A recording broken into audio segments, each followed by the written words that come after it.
Welcome back, Mogalites, for another session of Tea Time with Steven. And today we are so honored to have Miss Nicole Taran. Yes, the female champion, heavyweight champion of the Buddy Fight world. Thank you for joining us, Miss Nicole. Thank you for joining Thanks for having me. I appreciate it. It's cool.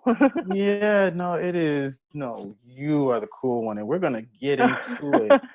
Because for those of you who ain't part of the game, don't know the life, Nicole here is one of the few, if not legendary, female buddy fighters. I know, females in card games. What's the T? But top three. What went to Worlds, this most recent World session with the Midwest Chief and everything. So, can you give us a little bit about your buddy fight journey? Like, were you always competitive? What's happening? Tell us the origins. So I started Buddy Fight like maybe 3 or 4 years ago. I started with Vanguard first, and then I had a group of friends that were like, "Oh, you should try Buddy Fight," and I was like, "Sure," because originally I started off in Magic the Gathering, and I played that a long time, and I got really into that, and so I learned card games pretty easily. And so Buddy Fight to me was the closest thing to Magic as far as like interactions go and everything else. So I really enjoyed it. And my friend Ian Masterson, he's like putting a deck together for me, and he built my first deck that I ever played was Stars from Legend World. And yeah, that was a really fun deck. It was like my style at the time. It was kind of controlling, and since no one else plays the game, Field and Age. Yeah, that was a while ago. So that was before things got broken. Yeah. So so then it kind of just escalated from there, I guess. Played Stars, and then after Stars is when I started playing my favorite deck, which is Chaos. Chaos is my favorite. It's my favorite for a long time. That's actually the deck that I topped my first regionals with. And I ended up getting 3rd place at that regionals, and it was a Anaheim regionals, I want to say 2 years ago. And I faced a lot of Thunder Empire that day, but had no trouble. Well, it was we call it the darkest moments of Buddy Fight, a 2-deck format, and you had one of the two. So yeah, that was my first like big, like, I want to say it was a win because I got 3rd. I mean, I didn't get an invite. Wins to Worlds. I do that. Yeah, it's your parade. You can rain on it if you want to. It's actually interesting. I've gone to Worlds twice. So first Worlds didn't go very well because I, decided to play a Garga deck, and I was like, oh, this will be fun, and I just didn't do very well. So Worlds, I think I might be skipping far ahead in this, though. That's kind of what got me. It's kind of what got me started in Buddy Fight. Though, is I have a lot of friends that played it, and I, like I said, really liked it because to me it was like the closest thing to Magic, and I started really liking the anime too. So, Ranma was easily my favorite. Ranma. Yeah, I liked Ranma. Actually, Ranma, Yuga, and of course Wisdom, because Chaos.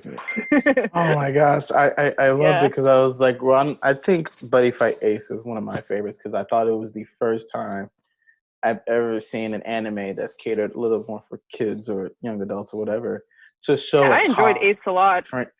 I was like, this is a toxic friendship. This is literally toxicity. And I thought that was perfect. I thought it was an excellent way to show, like, insecurities. I was like, this is kind of adult because Rama has got issues and Rama needs a Yeah, therapist. I remember seeing that coming. I was like, Ranma's going to the dark side because he's going to be jealous of Yuga's success as a buddy fighter. Mm-hmm. And then it happened. And I say I joke around that he went like Darth Ranma. He did Darth. No, he go Darth Ranma. Yeah. He came and like all tainted buddy fight antagonists. No, I shall come with meta. My evil will now taint the meta for the real world game. It's like, yes. But so thank you. That's a good telling. So you're probably aware that, you know, as a female in this game, there's always these memes or these stereotypes about men and how they act, or the nerd male community, how they act around like, oh, it's a woman that plays games. So we have these negative connotations of the gatekeepers, like she really don't play games, she really don't know what she's doing, or the, oh my God, I must marry her because she is everything I've ever wanted. So in your experience, in your meteoric like rise to success, have you like encountered, like, has the community lived up to the stereotype, or have people been a little surprisingly better? So Magic there's a lot more female Magic players, so it wasn't so bad in the Magic community. It was, I'd say in like Bushiroad games, there's far less female players, and so therefore you would get some, you know, attention like that. Mm-hmm. I remember when I played Weiss, I played a little bit of Weiss just kind of for fun, and there's definitely a lot more female Weiss players. So again, you know, not a whole lot of attention there, but Buddyfight for sure is like, there's only a couple of girl players I've ever seen. And so when I was at Worlds, the last two times, the 2 times that I went, there were people coming up to me like, "Ooh, can I take a selfie with you?" I was like, "Sure, okay." Celebrity. Yeah, because they were like, "Oh, like there was this player that was from Malaysia that was just, when I went to the last Worlds that I top 8'd in, there was this kid from Malaysia that was like, you know, he's like, female players just aren't a thing in my country, so you're really, I look up to you." And that kind of like meant a lot to me. That was kind of cool. Yeah, so I mean, it definitely does ring true. Like, you know, it seems like people put you on this like pedestal, you know, for just being different and, you know, beating the odds. The question is that like, I guess it's, how do you treat that? Is that bad? Would you wish people dial it down? Or like me, I am a certified egotist. I'm like, no. Yeah. I mean, it's like, it doesn't, you know, it's kind of one of those things where at first it was kind of obnoxious, but you kind of, you know, people haven't taken it too far, you know, like whatever. I don't really get offended by things easily, so, you know. That's good. Yeah. So in terms of the community, we always want to ask people, how do they see themselves in terms of, do you feel you're more a competitive player or a more casual player? And, you know, usually we kind of put people who've attended Worlds twice in that category of competitive. But there are these weird instances that what you like to play just happens to be meta, and you just capitalized on that for like the time being. So what would you say you are, a more competitive player or a casual player?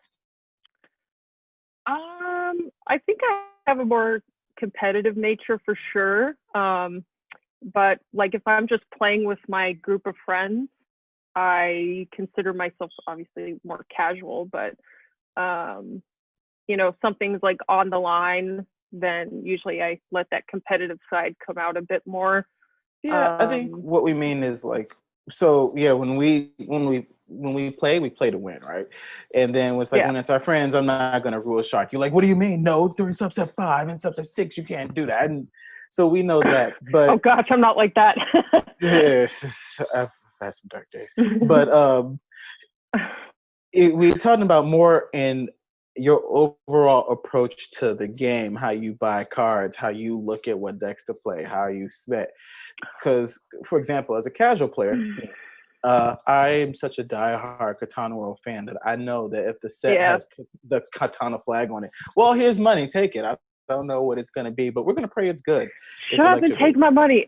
Yeah, just yeah. But sometimes competitive people are like, nope, we're going to wait, buy singles, buy this deck, extensive play testing, and then prepare to crush it at the tournaments. So it's more about your outside. Just my overall, I would say overall I'm more competitive with my deck building choices. Mm-hmm. So I'm like, I want this deck to, I want to win, but I also want to have fun playing the deck that I'm playing, So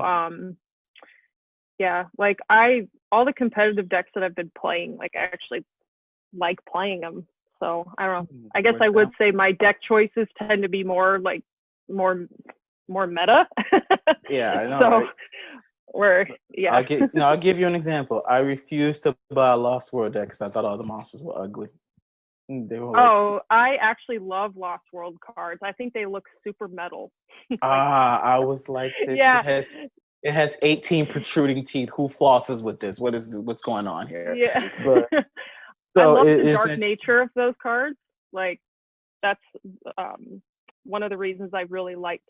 I moved from Chaos, which was overall a pretty pretty metal, pretty dark looking deck with really big, scary monsters to Lost World. So that's why I really like one of my other favorite decks I have right now. I know it's silly, it's Dimension Dragons of Lost World because Turbo Lost World get to play the cool big scary guys. But see, I play Electro Deity, and that's how we play beautiful, beautiful princesses and Shinto deities art. Just draw cards and get me the Lost World quicker. I mean, we do it. So, in your experience with the Buddyfight community versus how has the Buddyfight community been as a whole? Because we have. I don't know if you're aware of these Facebook groups, but there are some groups where it's like, oh my gosh, we're all toxic, we're not having fun. But as someone who has toured the card game Gambit and has been great in all of them, do you think the community how do you feel about the community, the Buddyfight community as a whole? I feel like that there's a lot of really cool people, and I learned that going to regionals and worlds. People are really cool and very friendly. There's always going to be some toxic people in these card game communities. That's just the way it is. But I would say, overall people are pretty cool. So, yeah. Oh, well, that's good. I mean, it's nice to hear positive feedback. Though the internet can be a very dark and scary place, very metal. But I guess we follow that up with the concept of meta. So you say you play D-Dragons in Lost World now, but as you can see, thanks to the world being turned over like the Plague Flag, we don't really get to experience a meta because that's all canceled. So we're thinking in terms of in terms of the next time we may be able to play. What do you think and that would be like post Glory Valiant. What do you think the top two decks, in Glory, the top two decks, or what would be the top two meta contenders after Glory Valiant? That's with Time Dragons, but all of Buddy 2, Buddy 3, and then all Time Dragons is still going to be good, but let me think.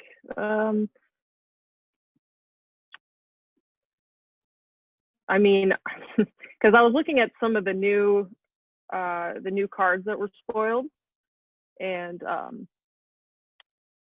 don't know. I don't think that there's going to be I still feel like oddly enough that Dimension Dragons is still going to be a good deck.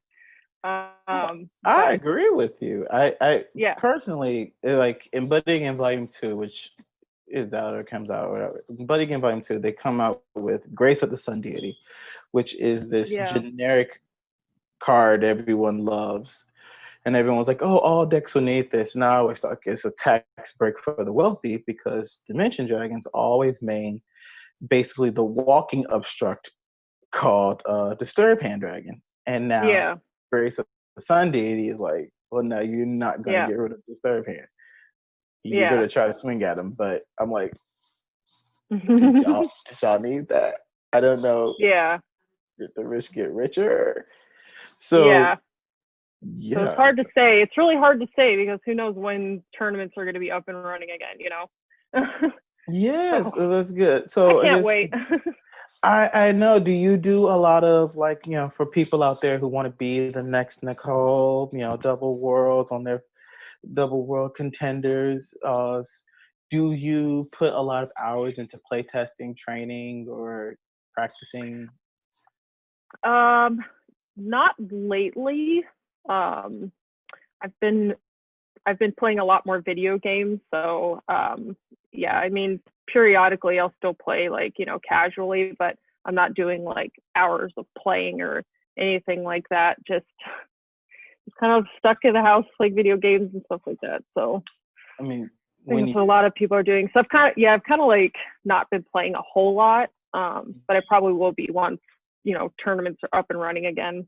so like, how do you do that? Do you have a particular locals you go to, or do you get on tap, or how, Skype? I don't know. Well, like right now, like I would say if I play, there's a couple of friends that I'll still see, and then my boyfriend and my roommate. So we'll, occasionally play together, but but I would say the other one. oh, yeah. Yes, so tell them we said hi. We love them too. But well, that's good. So wait, I think I cut you off because you had oh no, you said Time Dragons and Dimension Dragons. So the two Yeah, bad it's guys. kind of hard to say. Yeah.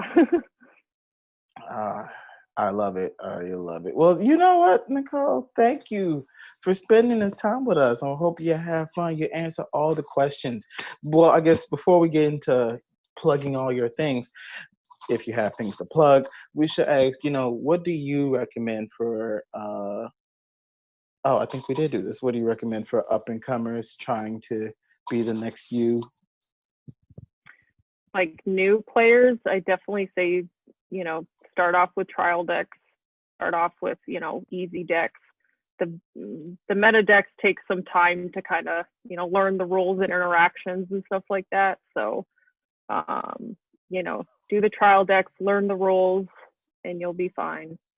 But if they want to, yeah, it took a long time for me to like, get pretty decent at it. So, and even then, I still make mistakes, like, but everybody makes mistakes. So. Yeah, it's a marathon, not a sprint, right? Exactly.